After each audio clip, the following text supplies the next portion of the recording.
నమస్తే. విలపిస్తున్న అన్నదాత సీతారాములకు స్వర్ణ కిరీటాలు, జాబ్ మేళాలతో కిసలాట, కల్తీ కల్లు గ్యాంగ్ అరెస్ట్. ఇలాంటి మరిన్ని విశేషాలు మన ఊరు మన వార్తల్లో ఇప్పుడు చూద్దాం. మంత్రి అచ్చెన్నాయుడు ఆసక్తికర వ్యాఖ్యలు చేశారు. శ్రీకాకుళం జిల్లా అభివృద్ధికి అన్ని అవకాశాలు ఉన్నా ప్రజల సహకారం లేకపోవడంతో జిల్లా అభివృద్ధి జరగలేదన్నారు. జ్యోతిరావు పూలే జయంతి సందర్భంగా ఆయన ఈ వ్యాఖ్యలు చేశారు. జిల్లాలో వలసలు ఆగాలన్నా, పేదరికం పోవాలన్నా జిల్లాకు పరిశ్రమలు రావాలని ఆయన అన్నారు. అభివృద్ధికి ఆటంకం కలిగించాలని చూస్తే కఠిన చర్యలు తీసుకుంటామని హెచ్చరించారు. రాజకీయాల ఎన్నికలు వచ్చినప్పుడు రాజకీయం చేద్దాం. నీ పాలసీలు నువ్వు చెప్పు, నా పాలసీలు నేను చెప్తాను. నా పాలసీకి నమ్మితే నా కోట్లేస్తారు, నీ పాలసీకి నమ్మితే నీ కోట్లేస్తారు. కానీ అధికారం పోయిన తెల్లారి నుంచి ప్రభుత్వానికి ఏదో ఇబ్బంది పెట్టాలని, అభివృద్ధికి ఆటంకం కలిగించాలని అనునిత్యం పనిచేస్తే మంచి విధానం కాదు. నేను 6 సార్లు ఎమ్మెల్యేగా గెలిచాను, 2 సార్లు మంత్రి అయ్యాను, రాష్ట్ర పార్టీ అధ్యక్షుడిగా పనిచేశాను. నాకింక దేని మీద మోజు లేదు. భగవంతుడు వచ్చిన ఈ అవకాశాన్ని ఈ జిల్లా అభివృద్ధికి ఉపయోగించాలి. ఈ జిల్లా అన్ని జిల్లాలతో పోటీ పడాలని అనునిత్యం అదే ఆలోచనతో పనిచేస్తున్నా. దానికి ప్రతి ఒక్కరూ సహకారం అందించాలని చేతులు జోడిస్తూ దేశ చరిత్రలోనే బీసీలకు స్థానిక సంస్థల్లో 34% రిజర్వేషన్లు కల్పించిన ఘనత కేవలం తెలుగుదేశం పార్టీకే చెందుతుందని మంత్రి నిమ్మల రామానాయుడు అన్నారు. మహాత్మా జ్యోతిరావు పూలే జయంతి సందర్భంగా పశ్చిమ గోదావరి జిల్లా పాలకొల్లులో ఆయన చిత్రపటానికి నివాళులర్పించారు. బీసీలు అంటేనే టీడీపీ అని ఈ సందర్భంగా మంత్రి వ్యాఖ్యానించారు. 40 ఏళ్ల చరిత్రలో ఏ సీఎం చేయని విధంగా మాజీ సీఎం జగన్ బీసీల రిజర్వేషన్ శాతాన్ని 34 నుంచి 24% తగ్గించారంటూ విమర్శించారు. సామాజిక న్యాయం కోసం జ్యోతిరావు పూలే ఎంతో కష్టపడ్డారని మంత్రి పేర్కొన్నారు. ఏదైతే జ్యోతిరావు పూలే గారు ఆశించినటువంటి సమాజ స్థాపన తెలుగుదేశం పార్టీ ద్వారానే ఆ రోజు నందమూరి తారక రామారావు దగ్గర నుంచి ఈరోజు చంద్రబాబు నాయుడు గారి వరకు ఈరోజు రాష్ట్రంలో జరుగుతున్నటువంటి పరిస్థితి. ఏదైతే పర్టికులర్గా బలహీన వర్గాలు ఎవరైతే ఉన్నారో, మరి బీసీ అంటేనే తెలుగుదేశం అంటేనే బీసీలు అనేటువంటి విధంగా ఆ బీసీల అభివృద్ధికి, బీసీల సంక్షేమానికి అనుక్షణం కూడా కృషి చేసినటువంటి పార్టీ తెలుగుదేశం పార్టీ. ఏపీ హోంమంత్రి వంగల్పూడి అనిత మార్నింగ్ వాక్ చేస్తూ గ్రామస్తులతో ముచ్చటించారు. అనకాపల్లి జిల్లా నక్కపల్లి మండలం వేంపాడులో హోంమంత్రి మార్నింగ్ వాక్ చేశారు. ఈ సందర్భంగా ఆమె వెంట గ్రామస్తులు సైతం వచ్చారు. అనంతరం వేంపాడులో ఎన్టీఆర్ విగ్రహానికి పూలమాలలు వేసి మంత్రి అనిత నివాళులర్పించారు. వాకింగ్ చేస్తూ ప్రజల యోగక్షేమాలు హోంమంత్రి అనిత అడిగి తెలుసుకున్నారు. ఈ క్రమంలోనే మంగళ హారతితో హోంమంత్రికి పలువురు మహిళలు స్వాగతం పలికారు. తిరుమల శ్రీవారిని పలువురు రాజకీయ ప్రముఖులు దర్శించుకున్నారు. ఉదయం కుటుంబ సభ్యులతో కలిసి ఏపీ శాసనసభ ఉపసభాపతి రఘురామకృష్ణంరాజు శ్రీవారి అభిషేక సేవలో పాల్గొన్నారు. ఆయన వెంట చిత్తూరు ఎమ్మెల్యే గురజాల జగన్మోహన్ ఉన్నారు. ఎమ్మెల్యే సుజనా చౌదరి శ్రీవారిని దర్శించుకున్నారు. అంతకుముందు తీతిదే అధికారులు వీరికి స్వాగతం పలికి దర్శన ఏర్పాట్లు చేశారు. దర్శనం అనంతరం అధికారులు వీరికి స్వామివారి తీర్థ ప్రసాదాలను అందజేశారు. జ్యోతిరావు పూలే ఆలోచనలతోనే ప్రధాని మోదీ కార్యరూపం దాల్చారని ఏపీ బీజేపీ రాష్ట్ర అధ్యక్షుడు పురంధరేశ్వరి అన్నారు. విజయవాడలో జ్యోతిరావు పూలే జయంతి సందర్భంగా ఆమె నివాళులర్పించారు. మహిళల కోసం మహాత్మా జ్యోతిరావు పూలే చేసిన త్యాగం బరువులేనిదని, జ్యోతిరావు పూలే ఆలోచన విధానంతోనే దేశంలో ప్రధాని మోదీ మహిళల కోసం ఎన్నో ప్రత్యేక పథకాలు తీసుకొచ్చారని తెలిపారు. పూలే ఆశయాలకు అనుగుణంగా కేంద్రంలో బీజేపీ పాలన సాగిస్తోందని పురంధరేశ్వరి పేర్కొన్నారు. వారు సావిత్రి గారు నిరక్షరాస్యులైనటువంటి సందర్భంలో స్వయంగా జ్యోతిరావు పూలే గారు వారికి విద్యను అభ్యసింపజేస్తూ జ్యోతిరావు పూలే గారు, సావిత్రిబాయి పూలే గారు వీరిరువురు కలిసి మహిళల కోసం ప్రత్యేకమైనటువంటి స్కూళ్ళు ఏర్పాటు చేయడంలో పునాది వేశారు అనేటువంటి విషయం సత్య దూరం కాదు. అప్పట్లో అసలు ఆడపిల్లల్ని బయటికి పంపించేవారు కాదు. అతి పిన్న వయసులోనే పెళ్ళిళ్ళు చేసేసేవారు. ఏ విషయంలో కూడా మహిళలకి సమానత్వం ఉండేది కాదు. కానీ ఎప్పుడైతే మహిళని విద్యాధికురాలిని చేస్తామో, తన హక్కుగా భావించి మహిళ తన కోసం తన కాళ్ళ మీద ఎప్పుడు నిలబడగలుగుతుందో అదే నిజమైనటువంటి సాధికారతను విశ్వసించి జ్యోతిరావు పూలే గారు సావిత్రిబాయి పూలే గారు ఇద్దరూ కూడా మహిళల యొక్క విద్య కోసం వారు చాలా గొప్పగా పనిచేసినటువంటి. తెలంగాణలో అకాల వర్షాలు రైతులను నిండా ముంచాయి. నిర్మల్, నిజామాబాద్, సిద్దిపేట, ఖమ్మం జిల్లాల్లో అకాల వర్షాలకు జొన్న, మొక్కజొన్న పంటలు నేలకొరిగాయి. కల్లాల్లో ఉన్న ధాన్యం తడిసి ముద్దయింది. చేతికొచ్చిన పంట నేలపాలు కావడంతో అన్నదాతలు కన్నీరు మున్నీరవుతున్నారు. సిద్దిపేటలో అకాల వర్షాలతో నష్టపోయిన పంటలను మంత్రులు తుమ్మల నాగేశ్వరరావు, పొన్నం ప్రభాకర్, శ్రీధర్ బాబు పరిశీలించారు. నష్టపోయిన రైతులను ఆదుకుంటామని మంత్రి తుమ్మల హామీ ఇచ్చారు. మహబూబాబాద్ జిల్లా కొత్తగూడెం మండల కేంద్రంలో మంత్రి సీతక్క పర్యటించారు.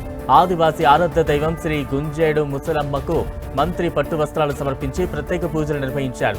కాంగ్రెస్ ప్రభుత్వం పేదవారికి లబ్ధి చేకూరే విధంగా సన్నబియ్యం పథకాన్ని ప్రారంభించిందని, ఇందులో భాగంగా ఈ నెల 1 నుంచి ప్రభుత్వం రేషన్ షాపుల ద్వారా పేదవాళ్లకు సన్నబియ్యం అందిస్తోందని మంత్రి తెలిపారు. ఈ పథకం ద్వారా సన్నబియ్యం పంపిణీ సక్రమంగా జరుగుతుందా లేదా, సన్నబియ్యం నాణ్యత ఎలా ఉంది అని సీతక్క అడిగి తెలుసుకున్నారు. తెల్ల రేషన్ కార్డు లబ్ధిదారుడి ఇంట్లో భోజనం చేశారు.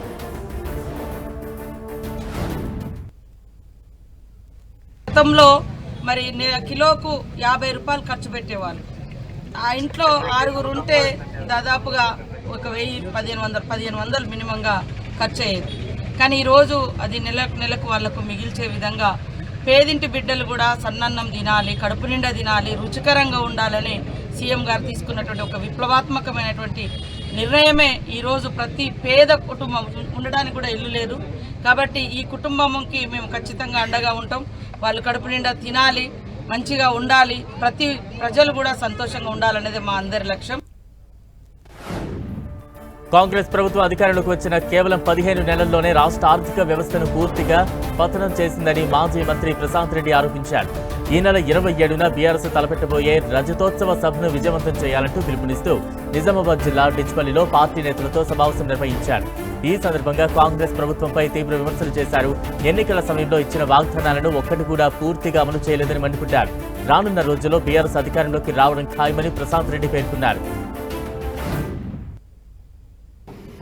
దేశ తలసరి ఆదాయంలో దేశంలో నంబర్ 1 ఉన్న తెలంగాణ రాష్ట్రాన్ని ఇవాళ 11వ స్థానంలోకి దిగదార్చింది రేవంత్ రెడ్డి. 1వ స్థానంలో ఉన్న తెలంగాణని తలసరి ఆదాయంలో ఇవాళ 11వ స్థానానికి దిగదార్చింది. జీడిపి అభివృద్ధి రేట్లో స్థానంలో ఉన్న తెలంగాణని ఇవాళ 14వ స్థానానికి దిగదార్చింది రేవంత్ రెడ్డి. చెప్పిన ఏ ఒక్క హామీ కూడా మహిళలకు 2500 ఇస్తా అన్నాడు, లేదు. కేసీఆర్ నాట్లప్పుడు రైతు బంధు ఇస్తే ఈయన రేవంత్ రెడ్డి ఓట్లప్పుడు మాత్రమే ఇస్తున్నాడు. ఒంటిమిట్ట కోదండరామయ్యకు పెన్నా సిమెంట్స్ అధినేత ప్రతాప్ రెడ్డి స్వర్ణ కిరీటాలను బహూకరించారు. 6.60 కోట్ల విలువైన 7 కిలోల బంగారంతో సీతారామ లక్ష్మణులకు 3 కిరీటాలను తయారు చేయించారు. వీటిని ఆలయంలో TTD chairman BR Naidu, EO శ్యామలరావుకు అందజేశారు. అనంతరం కిరీటాలకు ప్రత్యేక పూజలు చేయించి స్వామివార్ల మూలమూర్తులకు అలంకరించారు.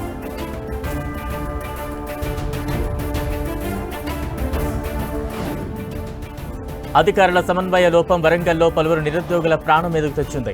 జిల్లా కేంద్రంలో నిర్వహించిన జాబ్ మేళాలో తొక్కిసలాట జరిగింది. ఈ ఘటనలో 3 మహిళలకు గాయాలయ్యాయి. జాబ్ మేళాను నిర్వహిస్తున్నారని తెలియడంతో నిరుద్యోగులు భారీగా తరలివచ్చారు. ఈ జాబ్ మేళాను మంత్రులు కొండ సురేఖ, సీతక్క ప్రారంభించారు. వారు వెళ్లిన అనంతరం తొక్కిసలాట జరిగింది. ఈ ఘటనలో జాబ్ మేళా నిర్వహించిన ఎంకే నాయుడు ఫంక్షన్ ప్రధాన ద్వారం అద్దాలు ధ్వంసమయ్యాయి. గాయపడిన మహిళలను ఎంజీఎం ఆసుపత్రికి తరలించి చికిత్స అందిస్తున్నారు.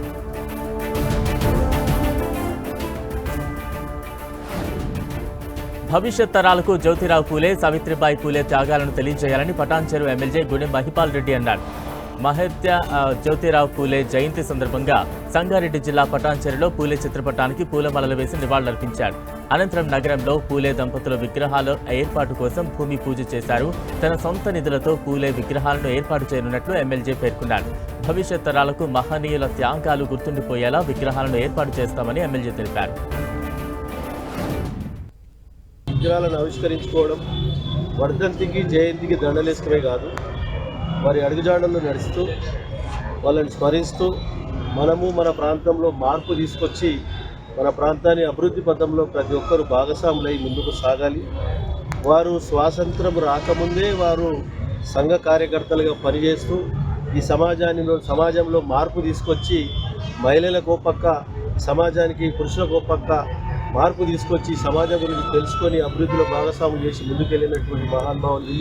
కాబట్టి వారి విజయవాడ సిద్ధార్థ మెడికల్ కాలేజీలో ర్యాగింగ్ కలకలం రేపింది. 15 మంది సీనియర్ విద్యార్థులు ర్యాగింగ్ చేసినట్లు ఫస్ట్ ఇయర్ విద్యార్థులు ప్రిన్సిపాల్కు లిఖితపూర్వకంగా ఫిర్యాదు చేశారు. వెంటనే యాక్షన్ తీసుకున్నారు ప్రిన్సిపల్. 15 మంది సీనియర్ విద్యార్థులను కాలేజ్ హాస్టల్ నుంచి పంపించారు. ర్యాగింగ్ కు పాల్పడిన వారి తల్లిదండ్రులను కాలేజ్కు పిలిపించి లిఖితపూర్వక వివరణ తీసుకున్నారు ప్రిన్సిపల్. ఈ వ్యవహారంపై పోలీసులకు ఎలాంటి ఫిర్యాదు చేయకుండా కాలేజ్ యాజమాన్యం గోప్యంగా ఉంచింది. జగిత్యాల జిల్లా కొండగట్టు అంజన్న స్వామి ఆలయంలో చిన్న హనుమాన్ జయంతి ఉత్సవాలు ఘనంగా జరుగుతున్నాయి. ఇవాటి నుంచి ఈ నెల 13 వరకు 3 రోజుల పాటు నిర్వహించిన ఉత్సవాలకు దాదాపు 4 లక్షల మంది దీక్షపరులు పాల్గొన్నట్లు ఆలయ అధికారులు భావిస్తున్నారు. ఇప్పటికే వివిధ ప్రాంతాల నుంచి కాలినడకన దీక్షపరులు కొండపైకి చేరుకుని మొక్కులు చెల్లించుకుంటున్నారు. ఉత్సవాల అనంతరం ఆలయంలో ఆర్జిత సేవ ప్రారంభం కాబోతోందని ఆలయ ఈవో తెలిపారు. మరోవైపు ఉత్సవాల్లో భాగంగా కొండగట్టులో పోలీసులు భారీ బందోబస్తు ఏర్పాటు చేశారు. దాదాపు 860 మంది పోలీసు బలగాలతో భద్రతను కట్టుదిట్టం చేశారు. తునికాకు సేకరణ కోసం వెళ్లిన మహిళలు అడవిలో తప్పిపోయిన ఘటన నిర్మల్ జిల్లా మామడ అడవిలో చోటు చేసుకుంది. తునికాకులను సేకరిస్తూ డీప్ ఫారెస్ట్ లోకి వెళ్లిపోయారు. ఆ తర్వాత వారు వెనక్కు ఇంటికి రావాలని భావించినా ఎటువైపు వెళ్లాలో అర్థం కాలేదు. దీంతో బిక్కుబిక్కుమంటూ అక్కడే ఉండిపోయారు. వెంటనే రంగంలోకి దిగిన పోలీసులు, అటవీ అధికారులు డ్రోన్ కెమెరాలతో అడవంతా జల్లడపట్టి మహిళలను గుర్తించారు. క్షేమంగా మహిళలను ఇళ్లకు చేర్చారు. కప్పన్నపల్లి గ్రామానికి చెందిన రాజుల రాధ, కంబాల లింగవ్వ, లక్ష్మి, బత్తుల సరోజ గ్రామానికి ఆనుకుని ఉన్న అటవీ ప్రాంతంలో తూలిక ఆకులు తెంపడానికి వెళ్లారు. ఆ అడవిలో దారి తప్పిపోయారు. ఎంతసేపటికి ఇంటికి రాకపోవడంతో కుటుంబ సభ్యులు పోలీసులకు ఫిర్యాదు చేశారు. అడవి ప్రాంతంలో తునికి ఆకులు తెంపడానికి వెళ్లి రాలేదన్న విషయం తెలుసుకున్న నిర్మల్ జిల్లా SP Janaki Sharmila 3 special party బృందాలతో అటవీ ప్రాంతంలో గాలింపు చర్యలు చేపట్టారు. రాత్రంతా రెస్క్యూ ఆపరేషన్ కొనసాగించారు. డ్రోన్ కెమెరాలతో అడవిని జల్లెడపట్టారు. మహిళల ఆచూకీ కనిపెట్టి వారిని క్షేమంగా ఇంటికి చేర్చారు అధికారులు. అయితే తమ వాళ్లు క్షేమంగా తిరిగి రావడంతో కుటుంబ సభ్యులు సంతోషం వ్యక్తం చేశారు. పోలీసులు మహిళలను క్షేమంగా రక్షించడంతో వారిని గ్రామంలోకి పూలు చల్లుతూ స్వాగతం పలికారు.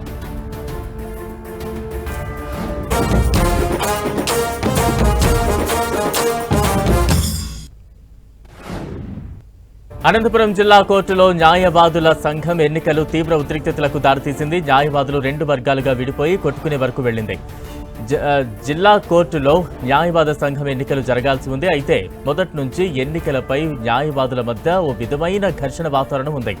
ఓటింగ్ ప్రారంభమైన సమయంలో నాన్ ప్రాక్టీస్ లాయర్లు ఓటు వెయ్యాలా లేదా అన్న అంశం మీద న్యాయవాదుల్లో భిన్నాభిప్రాయాలు వ్యక్తమయ్యాయి.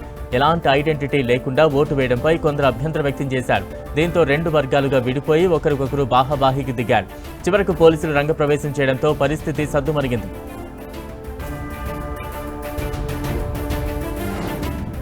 ఏలూరు జిల్లా దెందులూరు మండలం పోతునూరు మార్కెట్ యార్డులో రైతులు ఆందోళనకు దిగారు. ధాన్యం కొనుగోలు విషయంలో ఏర్పడిన సాంకేతిక సమస్యలను వెంటనే పరిష్కరించాలంటూ అన్నదాతలు డిమాండ్ చేస్తున్నారు.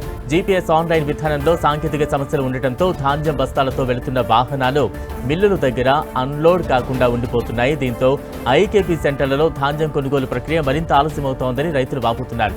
మరోవైపు అకాల వర్షం కారణంగా మార్కెట్లో ఉన్న ధాన్యం తడిచిపోతుందని, దీనివల్ల రైతులు మరింత నష్టపోతున్నారని అన్నదాతలు వాపోతున్నారు.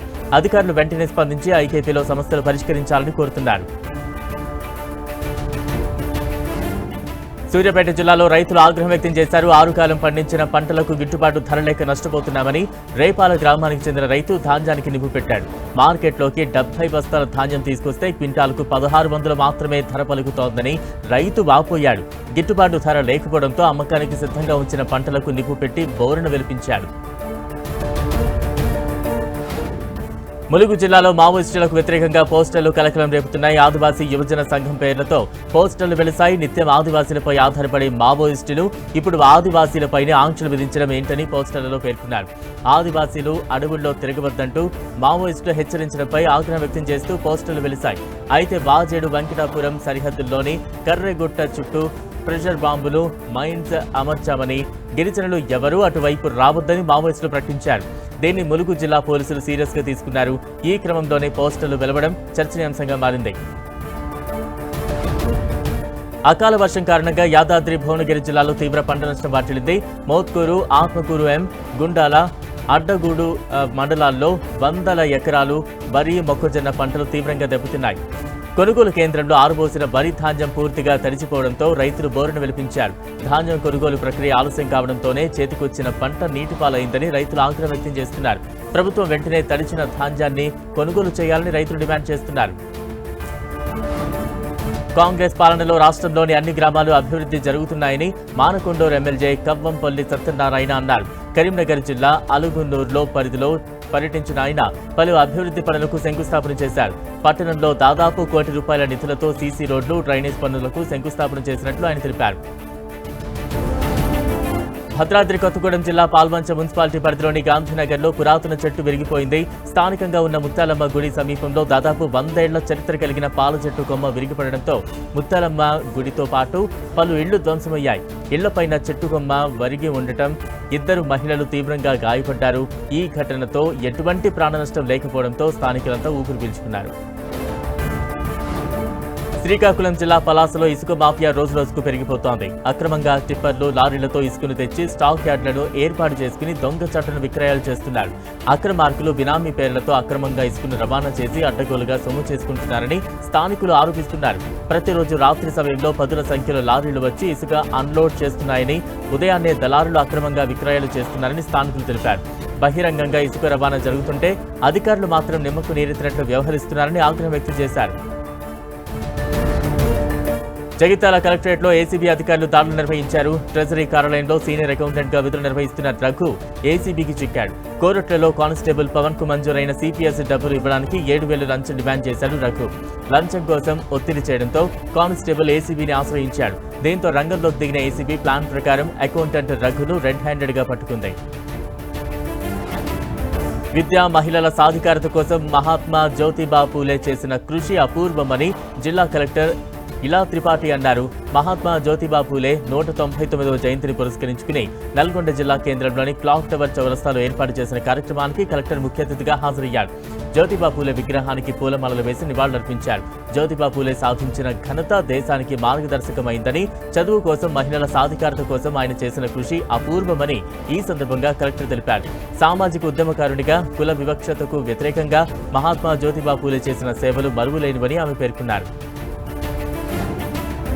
పత్తి పంట చేతికొచ్చిన తర్వాత వ్యర్థంగా పడి ఉండే పత్తి కట్టే ఇప్పుడు రైతులకు ఆదాయ వనరుగా మారుతోంది. ఆదిలాబాద్ జిల్లా కేంద్రంలో బయోఫ్యూయల్ బ్రిక్ పరిశ్రమను ఏర్పాటు చేసిన ఓ కంపెనీ ఆ కట్టెను కొనుగోలు చేస్తోంది. ఉమ్మడి ఆదిలాబాద్ జిల్లాలో 11 లక్షల ఎకరాల్లో పత్తి సాగవుతోంది. దాదాపు 3.60 లక్షల మంది రైతులు సాగు చేస్తుండగా పంట అనంతరం టన్నుల కొద్దీ పత్తి కట్టే సాగు అవుతోంది. సాధారణంగా రైతులు ఈ కట్టె పొలాల్లోనే కాల్చేస్తూ ఉంటారు. అయితే కంపెనీ ప్రతినిధులే పొలాలకు వెళ్లి దాన్ని సేకరిస్తున్నారు. ప్రస్తుత సీజన్లో కంపెనీ రోజుకు 70 టన్నుల కట్టెను కొనుగోలు చేస్తోంది. ఇలా గతేడాది 9,000 టన్నులు కొనుగోలు చేశారు. రైతులకు ఎకరాకు ₹1,000 చెల్లించి కొనుగోలు చేసి తీసుకువెళ్తున్నారు. పాలెం నుంచి సేకరించిన కట్టెలతో తేమ శాతం వృధా పోను 6 క్వింటాళ్ల బ్రిక్స్ తయారవుతాయి. ఈ పత్తి బ్రిక్స్ పర్యావరణ పరిరక్షణకు ఎంతో దోహదపడతాయని స్థానికులు తెలిపారు. ఇవి బులెటిన్ విశేషాలు. Stay tune to 10 TV.